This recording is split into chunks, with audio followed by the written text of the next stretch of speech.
नमस्कार प्यारे विद्यार्थियों। आज हम पढ़ने वाले हैं समांतर श्रेणी के अंतर्गत विविध प्रश्नमाला 5, जिसके 6 प्रश्न हमने पिछली कक्षा में पढ़ लिए हैं। पिछले 1-2 दिन से वीडियो बना नहीं पाया क्योंकि अभी कोविड-19 के चलते वेलनेस सेंटर पर भी ड्यूटी रहती है, तो वहां 2-4 दिन से ड्यूटी होने के कारण और आपके सामने आ नहीं पाया। आज हम पढ़ेंगे प्रश्न क्रमांक 7। एक समांतर श्रेणी का प्रथम एवं अंतिम पद क्रमशः 1 तथा 11 है। यदि इसके पदों का योगफल 36 है तो इसके पदों की संख्या ज्ञात कीजिए। अब आपको ये ध्यान में है, इसका क्या दे रखा है, प्रथम एवं अंतिम पद यानी ए व एन दोनों दे रखा है। साथ में क्या दे रखा है, योगफल दे रखा है। योगफल का मतलब क्या, यानी एसएन दे रखा है। एसएन कितना दे रखा है, 36। तो सीधी सीधी बात हो गई कि जब आपको 3 तरह के सूत्र बताए थे, एक तो बताया था एन का सूत्र और 2 सूत्र थे एसएन के। तीनों सूत्र के अंदर कुल 4 चीजें हैं। 4 चीजों में से अगर 3 चीजें दे रखी है तो चौथी चीज हम ज्ञात कर सकते हैं। अब उनमें से 2 इंपॉर्टेंट बात है। अगर एन दे रखा है प्रश्न में तो एन सूत्र लगाना, और अगर एसएन दे रखा है तो एसएन सूत्र लगाना। अब इसके अंदर एसएन दे रखा है तो सूत्र कौन सा लगेगा, एसएन का लगेगा। एसएन के अंदर 2 सूत्र है, एक तो है सार्वंतर डी वाला और एक प्रथम एवं अंतिम पद वाला। तो इसके अंदर प्रथम एवं अंतिम पद दे रखे हैं तो सीधा सीधा है, यानी छोटे वाला जो दूसरा सूत्र है उसको लगाना और ज्ञात क्या करना, एन ज्ञात करना। एन संख्या कितनी है पदों की वो ज्ञात करना। तो सबसे पहले जो दे रखा है वो लिखिए। क्या दे रखा है, प्रथम पद जिसको हम बोलते हैं ए बराबर क्या दे रखा है, 1। प्रथम पद ए बराबर 1। अंतिम पद जिसको हम बोलते हैं ए एन बराबर कितना दे रखा है, 11। अंतिम पद क्या दे रखा है, 11। अब आपके पास दे रखा है पदों का योगफल। पदों का योगफल जिसको हम बोलते हैं एसएन, सांकेतिक भाषा। एसएन बराबर दे रखा है कितना, 36। पदों की संख्या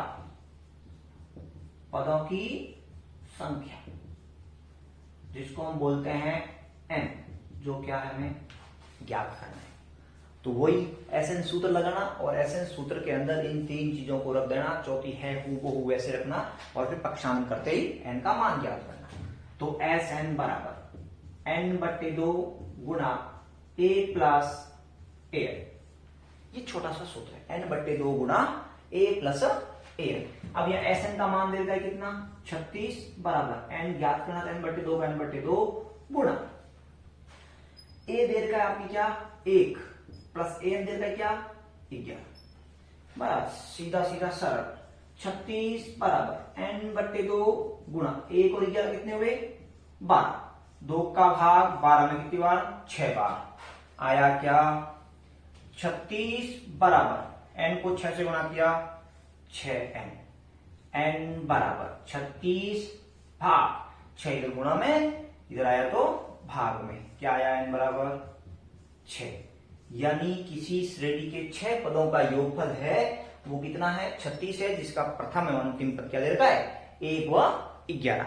ये इस प्रकार से प्रश्न था आपका ये 7वां। ऐसे खूब सारे प्रश्न हम अपने स्तर पर एग्जाम्पल स्वरूप ले लेकर के और अपनी अभ्यास पुस्तिका में कर सकते हैं, जिससे हमारा जो कॉन्फिडेंस है वो उच्च होगा और ऐसा प्रतीत होगा कि मुझे ये प्रश्नावली समझ में आ रही। तो अपने खुद के उत्साह के लिए, अपने खुद के कॉन्फिडेंस के लिए अनेकों अनेक उदाहरण आपको अनेक पुस्तक के अंदर भी मिलेंगे और अपने स्तर पर भी। जैसे मैंने यहाँ 1 या 11 लिया है, तो आप अलग अलग संख्याएं ले लेकर के भी और ऐसे विभिन्न प्रकार के प्रश्न कर सकते हैं, जिससे कि आपका लेवल अप होगा और आपको ऐसा प्रतीत होगा कि मुझे गणित में है वो सब कुछ समझ में आ रहा है। जब ऐसा होगा तो आपका जो अगला चैप्टर आएगा उसके अंदर आपको और अधिक गति के साथ आप उसके अंदर काम कर पाएंगे और दिमाग दुगुनी गति से दौड़ेगा। तो ये था आपका प्रश्न क्रमांक 7। प्रश्न क्रमांक 8 व 9। 8वां प्रश्न क्या है? समांतर श्रेणी 3, 5, 7, 9 201 का अंत से 5वां पद है, अंतिम पद से 5वां पद है। मैंने सूत्र लिखाया था ये अंतर। क्या सूत्र था? अंतिम पद में से जैसे an सूत्र क्या था? an सूत्र तो था ये a प्लस n माइनस 1 गुणा d। ये तो पहले पद से कोई पद ज्ञात करना है तो उसका। अब अगर हम अंतिम पद से ज्ञात कर रहे हैं उस समय क्या है? अंतिम पद से, अंतिम पद से nवां पद। तो सूत्र क्या था? an माइनस n माइनस 1 गुणा d, an minus n minus 1 गुणा d। ये सूत्र है किसका है? an को हम l भी लिख सकते हैं।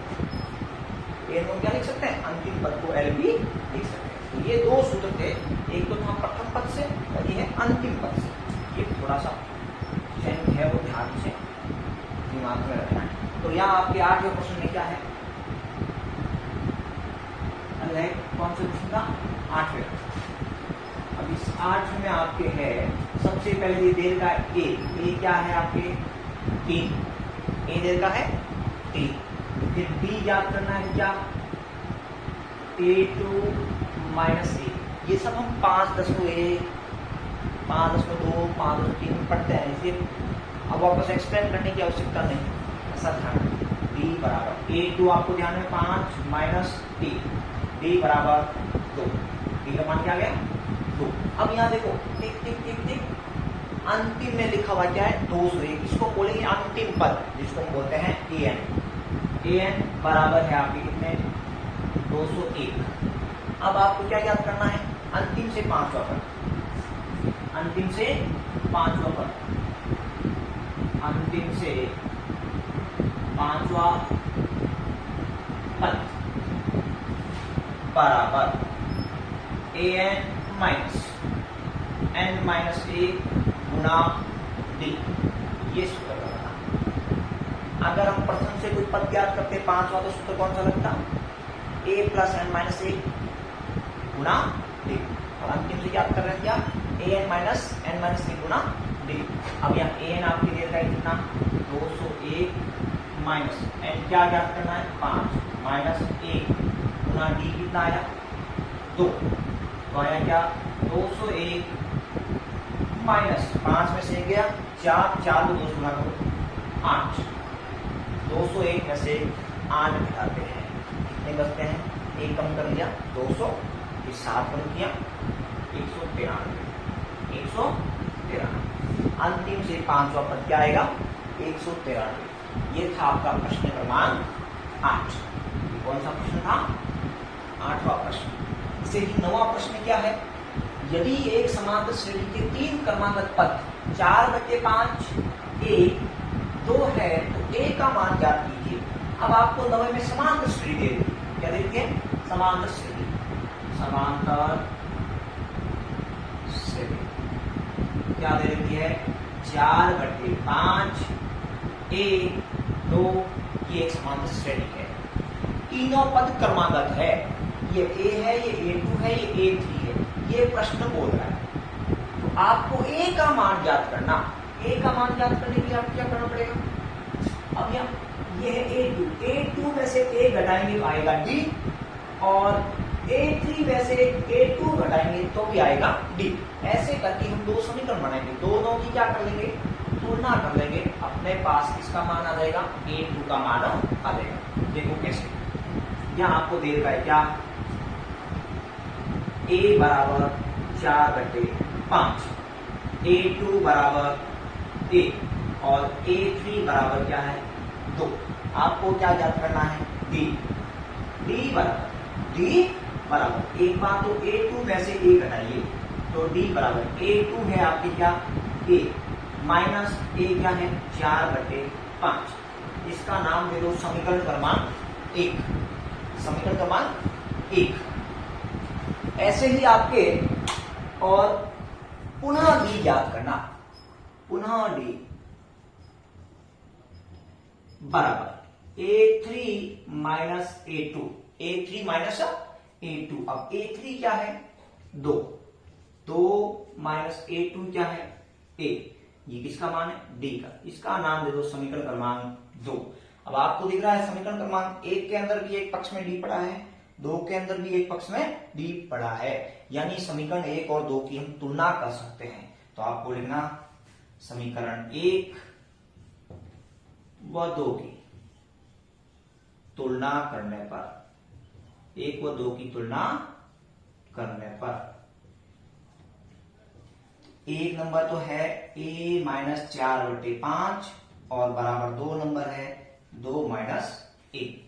बस अब आपको a का मान प्राप्त हो जाएगा। क्या करना, ये इधर a माइनस का है, उस पक्ष में भेजेंगे तो प्लस का, तो a प्लस a बराबर 2, ये माइनस के 4/5 है, इधर आएगा तो प्लस के 4/5। a और a जुड़ा 2a बराबर 2/1, 4/5 का लसक लिया 5, 1 का भाग 5 में 5 बार, 5 को 2 से गुणा किया 10, बीच में प्लस है तो प्लस, 5 का भाग 5 में 1 बार, 1 को 4 से गुणा किया 4, 2a बराबर 10 और 4 कितने हुए 14/5। 2 इधर गुणा में, इस और आएगा तो भाग में, तो a बराबर 14/5 भाग यानी गुणा में आ गया 2, तो आया क्या a बराबर 14/10। दोनों के अंदर 2 का भाग जा रहा है, इधर तो गया 7 बार, इधर गया 5 बार, तो a बराबर 7/5। इस प्रकार से आपको प्रश्न करना है 9वां। ये था आपका प्रश्न क्रमांक 9। तो ऐसे ही सारे प्रश्न हैं, आपने किए भी होंगे। मैंने बोला था पहले एक बार कि सारे प्रश्नों को मिलाने का प्रयास करना है। सारे प्रश्न कुछ कुछ एक जैसे ही है, जैसा मैंने 5.1, 2 और 3 में करवाया है वैसे ही सारे प्रश्न हो रहे हैं। फिर भी अगर आपसे नहीं हुए थे कोई प्रश्न किसी विद्यार्थी से, तो एक एक प्रश्न में यहाँ करवा रहा हूं, यहाँ से देख करके अवश्य ही कर लेना चाहिए। और बार बार जितना पढ़ाया है उनको हम बार बार करेंगे, उतना ही हमारा अभ्यास में आएगा, और जैसे अभ्यास में रहेगा वो दिमाग में स्थायी हो जाएगा। पहले 1-2 वीडियो में क्वालिटी भी कम थी, तो कुछ विद्यार्थियों ने बोला भी था कि वीडियो तो क्वालिटी जो दिखता है वो कम दिख रहा है, तो मैंने फोन चेंज किया है। अब कुछ और भी कमियां हैं, वो भी धीरे धीरे दूर हो जाएगी, पर अब क्वालिटी जो दिखने वाली समस्या है वो आपके यहाँ से मिट जाएगी, क्योंकि फोन नया आ गया है और अब अच्छे से और आपके वो क्लियर है, इसमें दिख रहा है। तो इस प्रकार से ये प्रश्न 8वां और 9वां था। प्रश्न क्रमांक 10, प्रथम 1000 धन पूर्णांकों का योग ज्ञात कीजिए। प्रथम 1000 धन पूर्णांक 2 प्रकार के शुरू में बताया था मैंने, और आपने पिछली कक्षा में पढ़ा भी है, धनात्मक और ऋणात्मक। जो शून्य के दाहिनी ओर चले वो धनात्मक पूर्णांक, और जो शून्य के बाईं ओर चले वो ऋणात्मक पूर्णांक। अब ये धन पूर्णांकों की बात कर रहे हैं, यानी 1 से लेकर के और 1000 तक के धन पूर्णांकों का योगफल ज्ञात करना। तो क्या है, समांतर श्रेणी। समांतर श्रेणी प्रथम 1000 बोला है तो 1, 2, 3, 4 ऐसे चलता रहेगा, और अंतिम पद कौन सा है 1000 है। इनके योग को ज्ञात करना है। अब यहां आपको दिख रहा है 1000 धन पूर्णांक है, तो n क्या हो गया 1000। बाकी ये प्रथम पद क्या है 1 है, अंतिम पद क्या है 1000 है। तो यहां d ज्ञात करने की आवश्यकता है नहीं अपने पास, और योग की बात कर रहा है तो किसकी बात कर रहा है, Sn की बात कर रहा है। तो एक सूत्र के अंदर कुल 4 चीजें होती है, वो पहले 4 चीजें लिख लेना। Sn सूत्र के अंदर 4 कौन कौन सी चीजें चाहिए वो लिखो। एक तो क्या है a बराबर क्या है 1। अब हम यहाँ प्रथम और अंतिम पद जब दिया हुआ हो तो उसमें d ज्ञात करने की आवश्यकता नहीं, सीधा ही हम प्रथम और अंतिम पद से ज्ञात कर सकते हैं Sn, वो दूसरे वाला छोटे वाला सूत्र। तो यहाँ हम n लिख रहे हैं, n यहाँ क्या दे रखा है 1000, प्रथम 1000 धन पूर्णांक, और an यानी अंतिम पद क्या है 1000, अंतिम पद भी 1000 है और n भी क्या है 1000 है, क्योंकि प्रथम 1000 धन पूर्णांक, तो n का मान भी 1000 और अंतिम पद भी 1000। ज्ञात क्या करना है Sn ज्ञात करना, बस लगा दो सूत्र, Sn बराबर n/2 गुणा 2a, छोटे वाला सूत्र यानी यहाँ 2a वाला नहीं लगाना, a प्लस a है, जिसके अंदर d शामिल नहीं हो वो सूत्र लगाना, उससे भी हो जाएगा क्योंकि d हम ज्ञात कर लेंगे। d क्या है, क्रमांक अंतर क्या है 1 का है तो d 1 हो जाएगा। S 1000 बराबर n 1000/2 गुणा a यानी क्या 1 प्लस an यानी क्या 1000। यहाँ 2 का भाग जा रहा है कितनी बार 500 का, तो S 1000 बराबर 500 गुणा 1000 के अंदर 1 जोड़ा भी क्या आया 1001, 1001, तो आएगा क्या S 1000 बराबर, एक बार मैं वापस लिख रहा हूं 500 गुणा 1001। ऐसे ही 2 शून्य लगा दो, पहले ही 5 को 1 से गुणा किया 5, 5 को 0 से 0, 5 को 0 से 0, 5 को 1 से 5, तो क्या आया 500 500, यानी प्रथम 1000 धन पूर्णांकों का योगफल क्या है 500 500। इस प्रकार से ये था प्रश्न क्रमांक आपका 10वां। 2 प्रश्न और बचते हैं, वो हम अगले कालांश में करेंगे, आज के कालांश में बस इतना ही।